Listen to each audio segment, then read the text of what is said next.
Good evening, everybody. Welcome to it. This is the Manchester United versus Arsenal preview. We've got loads of talking points to get through. I'm sure my colleagues will have a lot to say. United have won 3 in the last 5. I think they've drawn 1 and lost 1. Well, for Arsenal, it's been poor. Oh my. 5 games, no wins. So on paper, really, United seem like the team that will win. And they look like the favourites going into this game. But if only football was that simple. Gentlemen, I want to bring your attention to something before we talk about the game. The Haaland situation. He's gone to Dortmund. I'm sure a lot of people it will cause a lot of buzz for the Dortmund fans, but for the United fans, I feel like we've just been snubbed in a big way because Oli seemed like he wanted Haaland and he thought Haaland was the right guy to bring into the club. How big of an impact do you guys think that Haaland not joining Manchester United, particularly in the manner which Oli spoke about it, how big of a deal do you guys think this is for us going forward, moving into the January transfer window?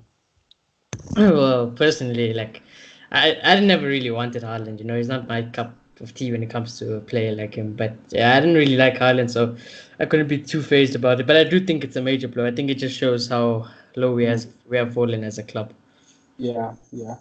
No, I think it's a big L, not because of the play himself.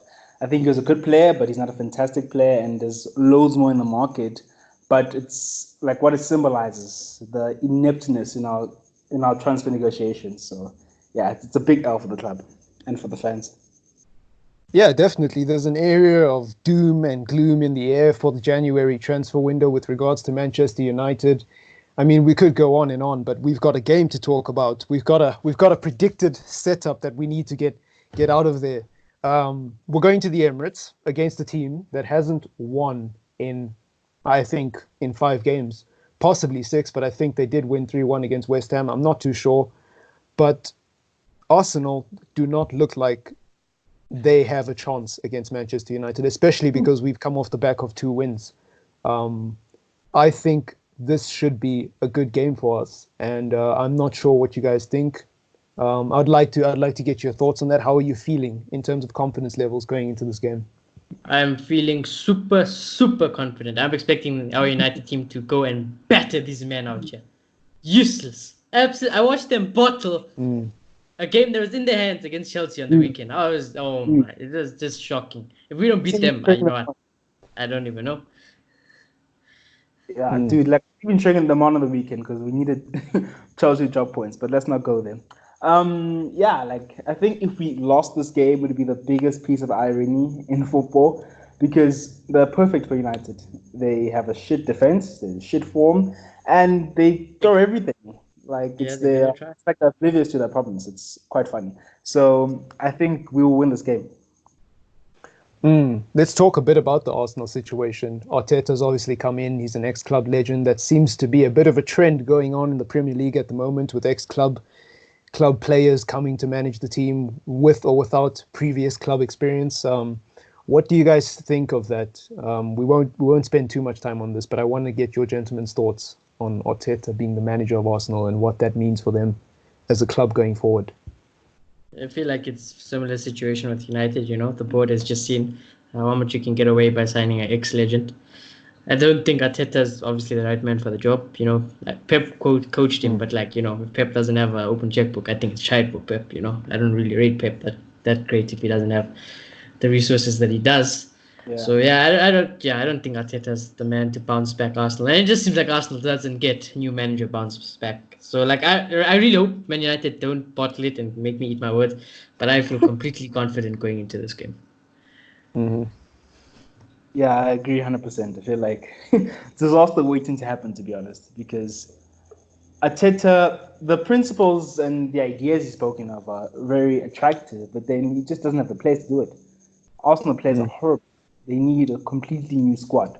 So I feel sorry for Arteta because I feel like it's going to be a big blemish in his first, the start of his career. So, like, I don't want him to fail. I think it'd be nice to see him succeed. Arteta specifically, not Arsenal, but I just don't see it happening. Yeah, makes sense. I mean, you look at these two sides on paper. I know football is not necessarily won and lost on paper, and I know it's not that simple. But with Arsenal and the form they've been in, you've got to factor that in. Surely you've got to factor that in. I mean, they've got a manager who doesn't have loads of experience. They've got a team that's underperforming at the moment and has been underperforming for some time. So, what does Ollie have to do going into this match in terms of his setup, his tactics? What are some of the significant things you gentlemen would like to see from Ollie going into this game? I'd like to still see the 4-3-3 attacking, but he's not going to do that. So realistically, I don't mind him playing the 4-2-1-3. I think it'll work because I think Arsenal will come and attack us, especially because they're at home. And I think that, you know what, we'll just kill them. I think we've got enough quality of the players. Our strikers are just mad, aren't they? So yeah, I think it's going to be Ollie's plan A to perfection. Yeah. Bold. Plan A for the win, honestly, in this game, because Arsenal just don't have a defensive bone. Like I saw them against Chelsea, they've always been like that. They put attack first. But if in an ideal world for Arsenal, if they sit back and played on the counter with Aubameyang and Lacazette, that could work great for them in this game. But they'll never do that. And because of that, and because Ole relies so much on the plan A, I think they're just bound to lose this game. Like I just don't see how Arsenal can get anything from this game. I definitely do feel like that's 100% true, and I wouldn't disagree with that at all. All I would add to that is that even if Arsenal don't come at us, and even if United have to hold the ball, which they've done in the last few games, at least for the first half, I think we'll be fine. I think we can break down Arsenal. I think I've seen a lot of positives in the last 180 minutes in terms of football that we've been on the pitch, both defensively and offensively. I'm in a good space as a United fan, and I want to know what your thoughts are in the comments down below if you disagree or even if you do agree. So I agree with most of those points, and I think Arsenal definitely are going to be under the pump going into this one. They're going to be under the pump. Well, let's get into the predicted starting lineup then, shall we? I mean, obviously De Gea in goal. We don't need to start with that. Aaron Wan-Bissaka down the right with Luke Shaw on the left. That's an interesting choice. I think Brandon Williams will want to rest anyways because he did play, what was it, like 24 hours ago against Burnley?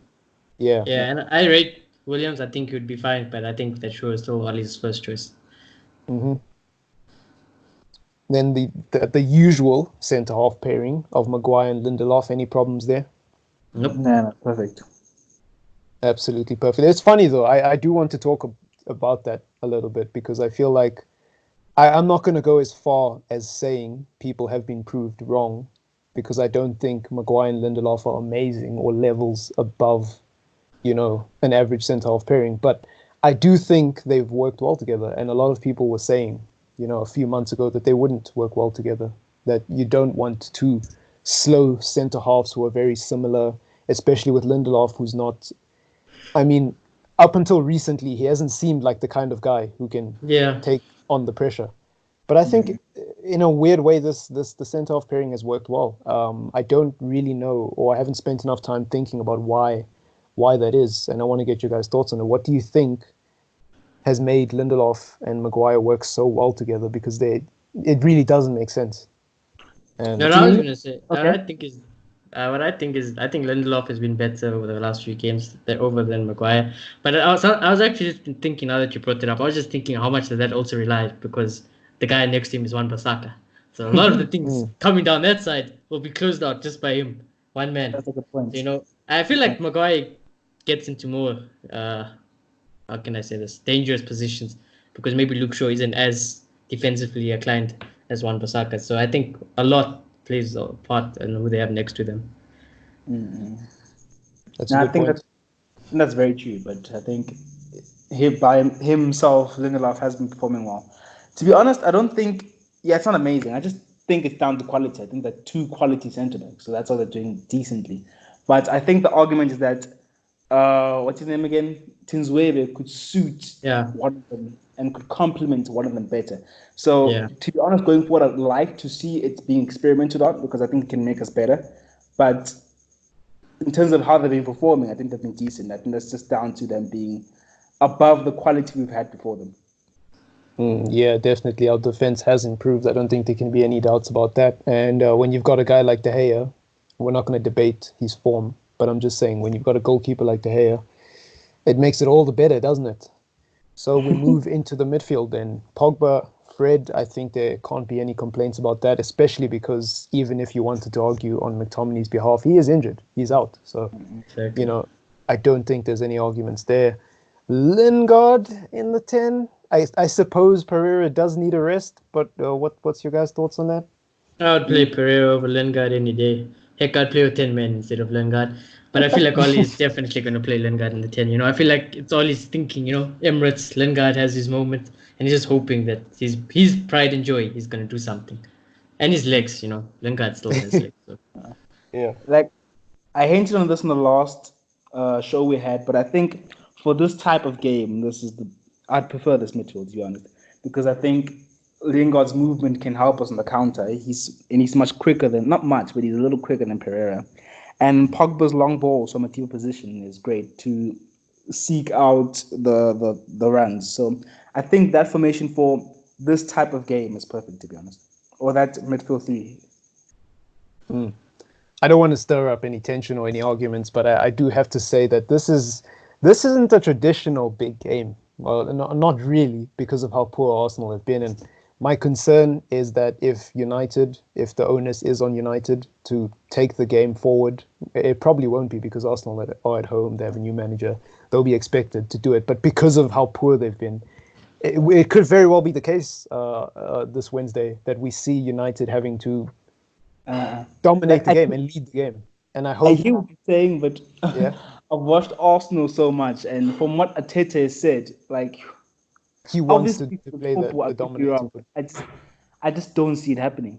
Like they're the type of team that just don't park the bus. It's so weird for the situation they're in, but they just never do that. It's all or nothing. Yeah, I don't think they'll park the bus. I'm not saying that they'll park the bus. I'm saying that United will have to outplay them, or United will outplay them because of how poor form they've been in.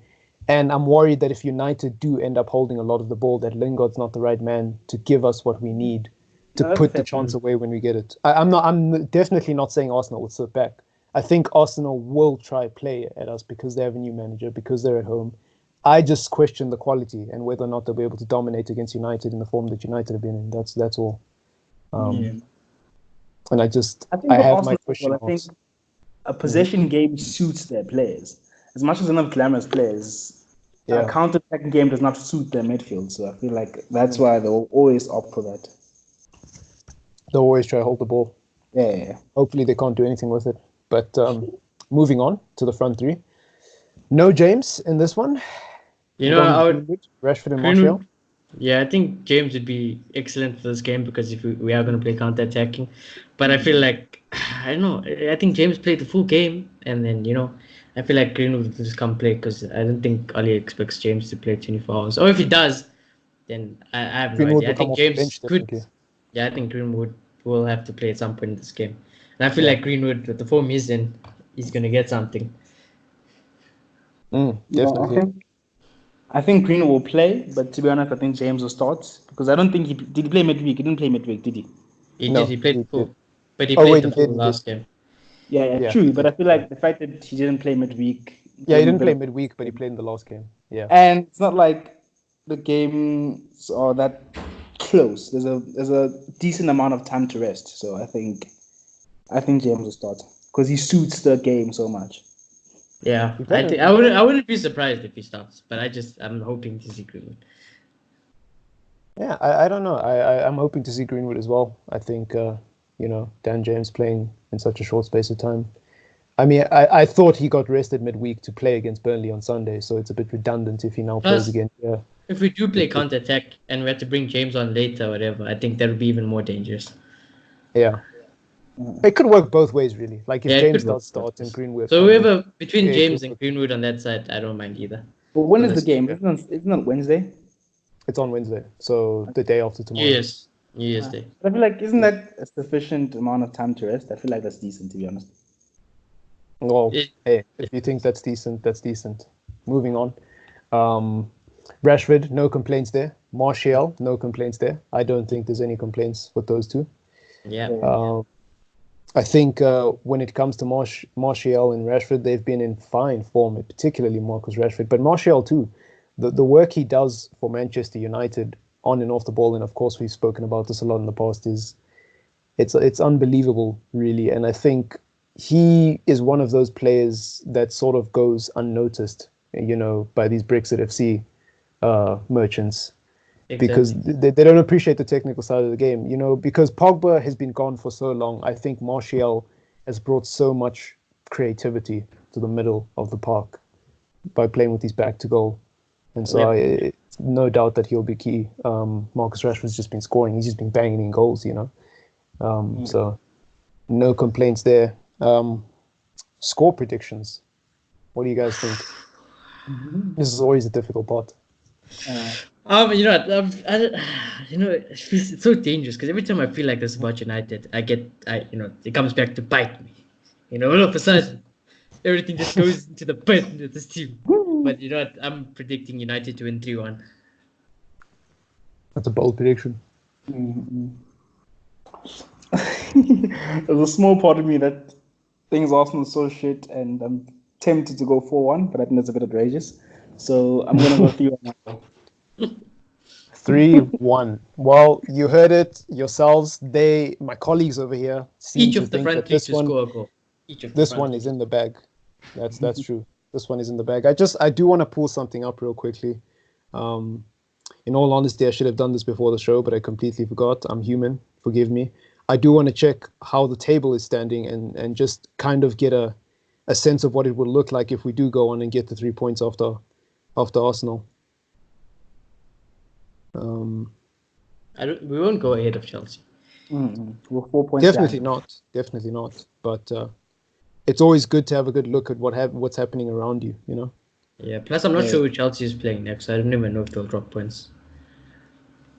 You never know. They lost to Southampton. You never know. Yeah, no, Chelsea are very inconsistent, especially at home. It's quite odd. Yeah, like I still can't. That's what I'm saying. If Chelsea somehow won that game against Arsenal on the weekend, come on, United, put these goals right bed. That's a decent game. Yeah. It's a strange one with not just with Chelsea, but with what's happening in the middle of the table in general. Because if we lose that game against Arsenal or we draw, and I know a lot of people don't think that's going to happen, but let's just, for argument's sake, let's just pretend we lose or draw that game. You never know. It's United. You never know. Tottenham and Wolves could go past us very easily. Even Sheffield United, if we lose, United could go past us. Crystal Palace could catch up. They won't go past us, but they'll be 1 point behind us if we lose. So that's mental. What do you guys think of how close the Premier League is this season? Because we are 20 games in. You know what? This whole season, I thought everyone in the Premier League has been pretty shite, to be honest, and inconsistent. Bar Liverpool, obviously. Bar Liverpool. But even when I watch Liverpool play, man, it's like, these guys are beatable. Every time I watch them, I'm like, you could have beaten them. You could have taken points away from Liverpool this season. Yeah, I know. So it's not even like, when I watch Liverpool, it's like, they honestly, they look unbeatable. I don't know. I don't like Liverpool, obviously, but at times, I feel like they have looked pretty insane. I think they're really good teams. No, obviously they're insane, but that Wolves game, Wolves could have taken a point. United did take a point, and was in that game, I don't want to speak too much about Liverpool, but in that game, the defending they did was phenomenal. So I think they're pretty good, and I think bar them and Leicester, I feel like it has been the league of inconsistency, to be honest. United shouldn't be in this top four race if things played out on paper and how it should be.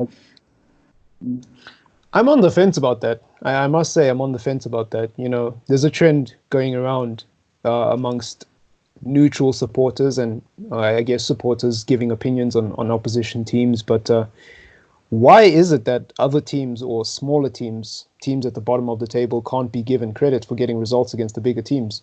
Why is it that when smaller teams take points off bigger teams, we're so quick to say, oh, big teams played poorly? Why can't we just give the credit where it's due? Why can't we just say the Premier League has been closed?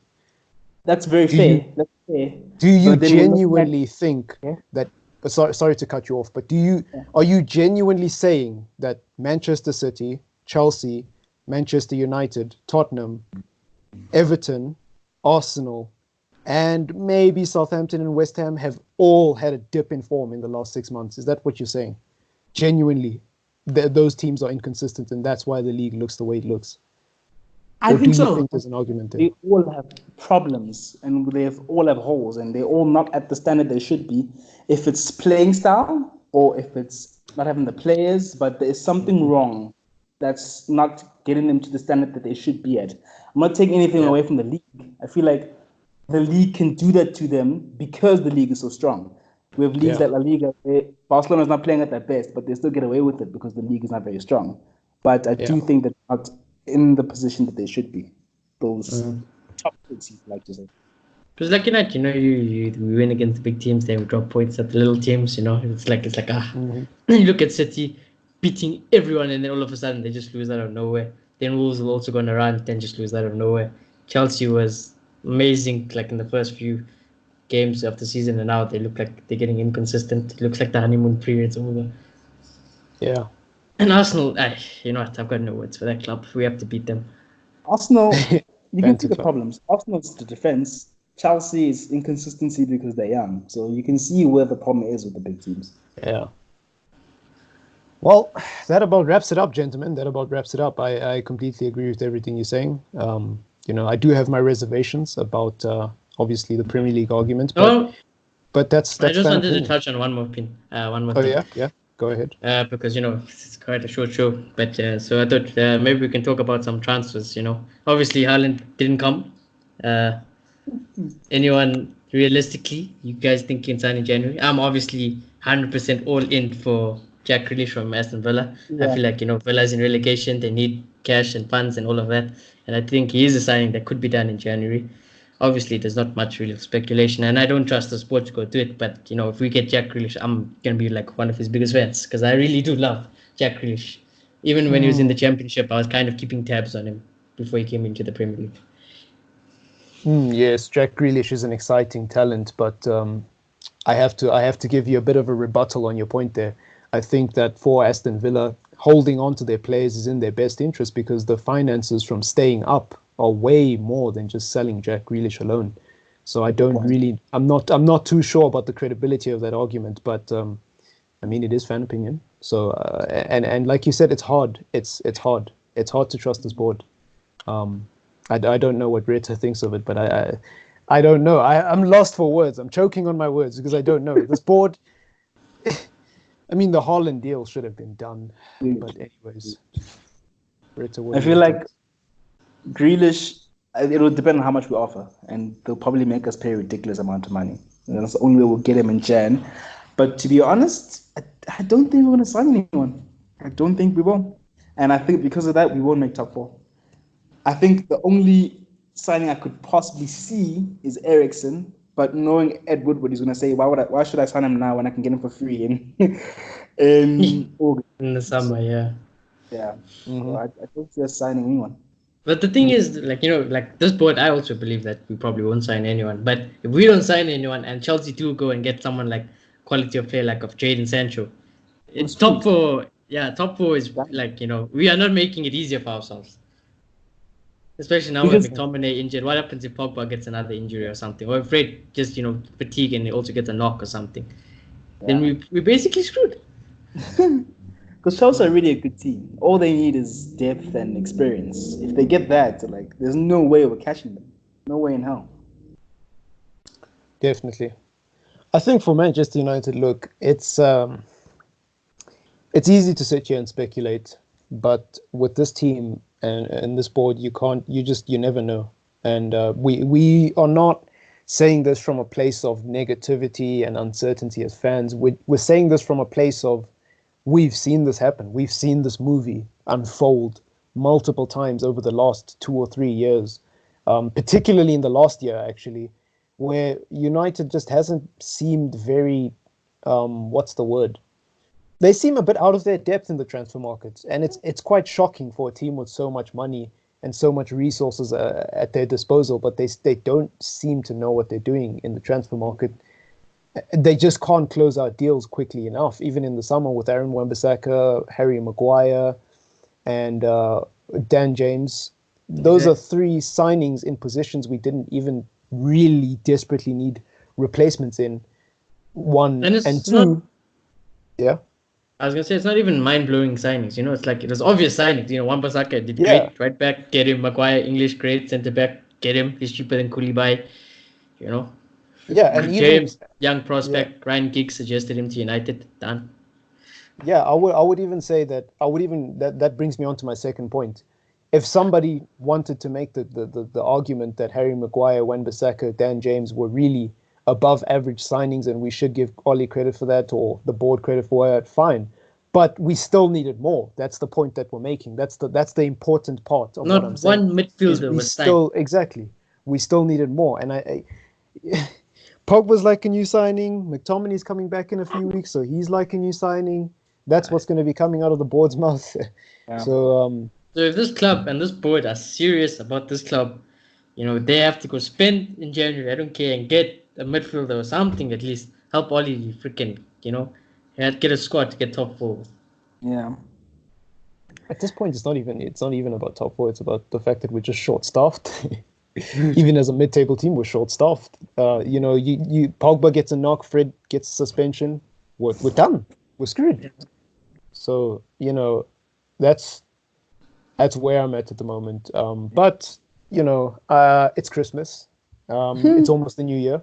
We have won 2 in 2. 2 games that we weren't expected to win based on what's happened this season. So I'm going to keep it positive going into this Arsenal match. And because it's Arsenal, hopefully we can get the 3 points. But yeah, with regards to transfers, I really don't know, Shawnee. I don't know who is realistic and who's not realistic, because apparently we can't even sign Haaland. Apparently Haaland is too hard for a deal for us to get. So I don't know what counts as realistic. Longstaff, is that realistic? That probably is realistic for the squad. If we get Longstaff, I don't want him, but that's probably what this board is looking at. Someone like Longstaff, that's probably realistic. The insane thing is that Haaland was signed for around 20 million, if I'm not mistaken. Exactly. His buyout clause is activated as well. So they just, and they gave the thing is, I think the rumors were that Dortmund agreed to the agent clause where wherever Haaland goes or whatever it is, the agent and him and his dad get a lot of the more of the money. And United are like, no, we don't want you guys to have control on the sign on after he comes to United. Yeah, because we have a second strike. Oh no, yeah, because United is now this club that has good morals and good honor. Yeah, exactly. Makes sense. All of a sudden. Makes sense. Yeah, all of a sudden. And the thing is, like, Haaland's agent is the same agent of Pogba, and if you won't bring Haaland here to United, what's he gonna do with this freaking star man here at United? Yeah, you have to wonder. Yeah. But yeah, I kind of. Yeah, I don't think there's any more to be said about that, honestly, gentlemen. Start 2020 with a W, big dubs. Put that pen on top. Well, yeah, I think that really does wrap it up now, for real. But Manchester United have won 3 in 5. Arsenal have won none in 5. On paper, United do look like the favourites. Hopefully, that translates on the field, not just in the way we play, but in the result as well. Hopefully, going into the new year, a lot of United fans, a lot of you Reds watching the show will have something to smile about. Hopefully. Emphasis on that word. That's the key word going into this weekend. I mean, this week. So do leave a like on the video. Please do get in the comments down below. Let us know what you think about some of these controversial topics. And yeah, man. We'll see you in 2020. We'll see you in 2020. Peace.